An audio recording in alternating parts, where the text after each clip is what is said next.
Mesdames, Messieurs, contrairement à mon intention initiale, je n'ai pas pu faire le déplacement jusqu'à Valenciennes pour être parmi vous ce jour. Pour autant, il est essentiel pour moi de pouvoir vous présenter ce 5e plan national de développement des soins palliatifs et d'accompagnement de la fin de vie, qui est axé sur les besoins de nos concitoyens, de leur entourage et des équipes de soins conformément à l'engagement qui avait été pris en octobre dernier.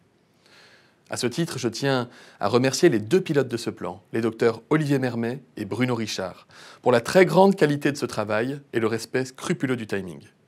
J'en profite également pour féliciter les organisateurs de cette 27e édition du Congrès national de soins palliatifs, toujours exigeant, innovant, humain et bienveillant. Et enfin et surtout, vous témoignez toute ma gratitude pour l'engagement exceptionnel dont vous toutes et tous, au sein de votre société savante et dans votre pratique quotidienne, avez su faire preuve pendant ces mois de lutte contre la pandémie.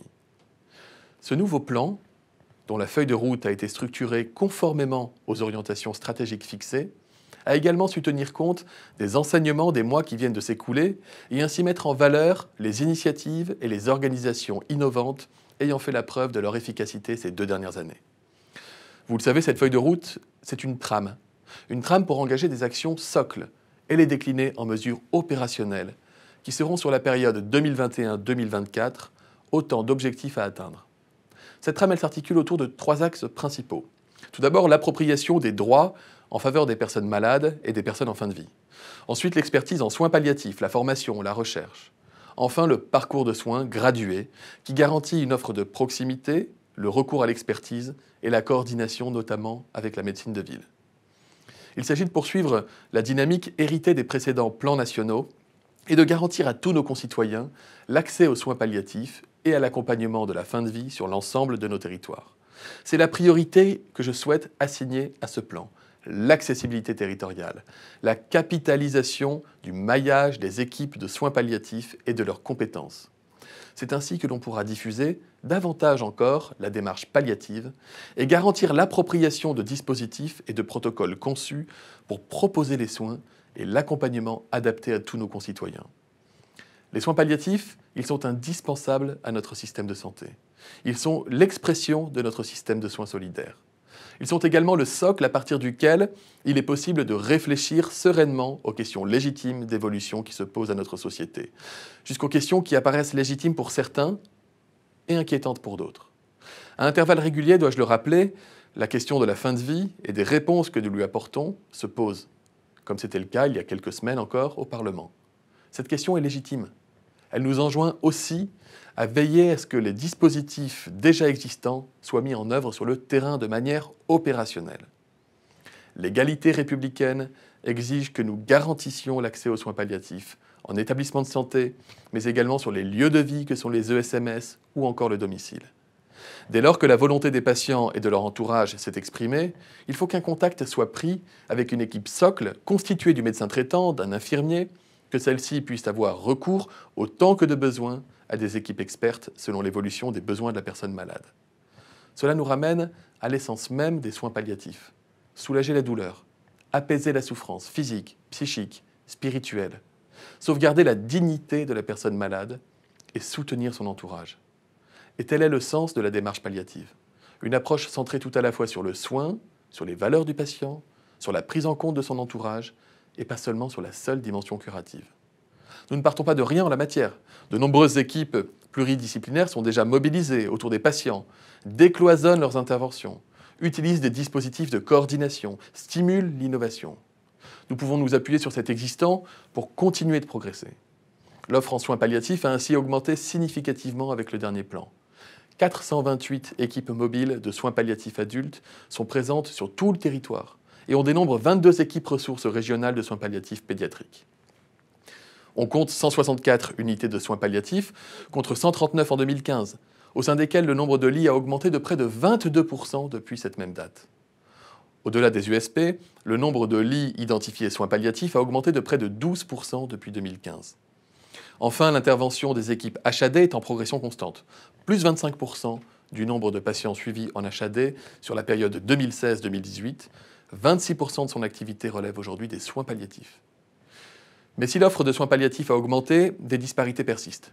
Et je le dis devant vous, il est inacceptable que des territoires soient autant fragilisés pour des raisons d'éloignement des structures de soins, pour des raisons de manque de professionnels formés en soins palliatifs ou faute d'équipes pouvant se déplacer au domicile ou assurer la permanence et la continuité des soins. L'égalité dans l'accès aux soins, c'est l'égalité dans l'accès à tous les soins. Je veux donc qu'une présence efficace et organisée puisse être garantie partout où cela est nécessaire. Je pense notamment et aux priorités aux 26 départements où il n'y a pas d'unité de soins palliatifs et aux 6 régions où il n'y a pas d'équipe mobile de soins palliatifs pédiatriques. L'impératif est de préserver et de renforcer le maillage territorial de la prise en charge palliative à domicile. Il ne peut pas y avoir de rupture ni de perte d'expertise de l'offre palliative de proximité, quelles que soient les restructurations engagées. Renforcer les équipes, les soutenir dans leur exercice au quotidien, guidera chacune des actions du plan. Cela nécessitera de renforcer l'offre de formation et son ancrage universitaire.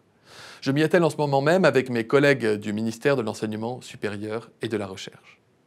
Ce plan s'attachera donc à renforcer l'offre hospitalière avec la création d'unités de soins palliatifs dans tous les départements non pourvus, à renforcer les équipes mobiles de soins palliatifs et préserver leur expertise, en créer là où cela apparaîtra nécessaire, en les dotant de crédits supplémentaires pour développer leurs interventions hors des établissements, au domicile des personnes malades et en soutien des professionnels faisant appel à elles.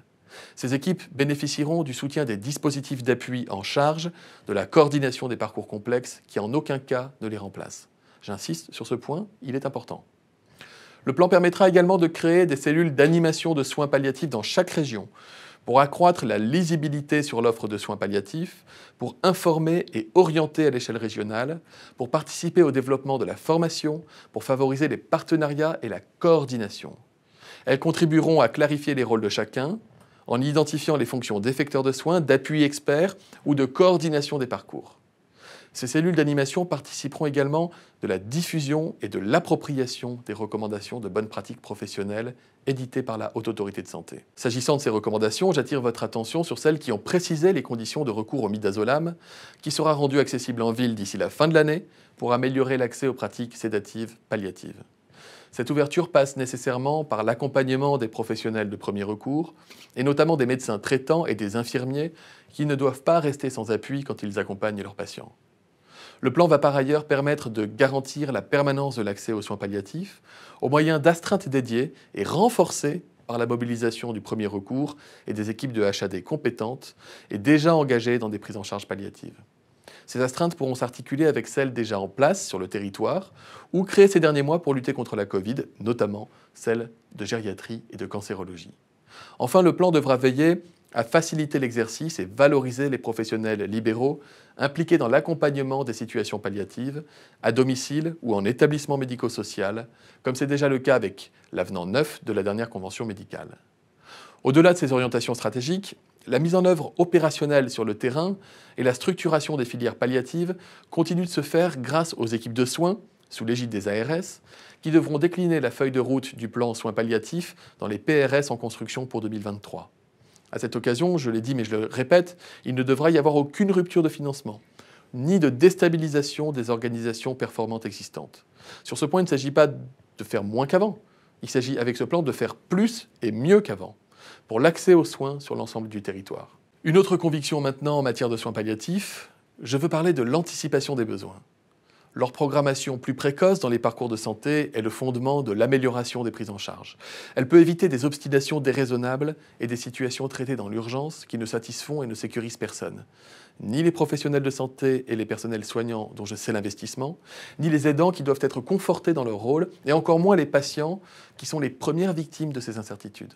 Pour ce faire, vous pourrez vous appuyer sur le Centre national des soins palliatifs et de fin de vie, présidé par le docteur Sarah Doshi, qui est pleinement mobilisé pour fournir des informations claires, fiables, objectives dans le domaine des soins palliatifs.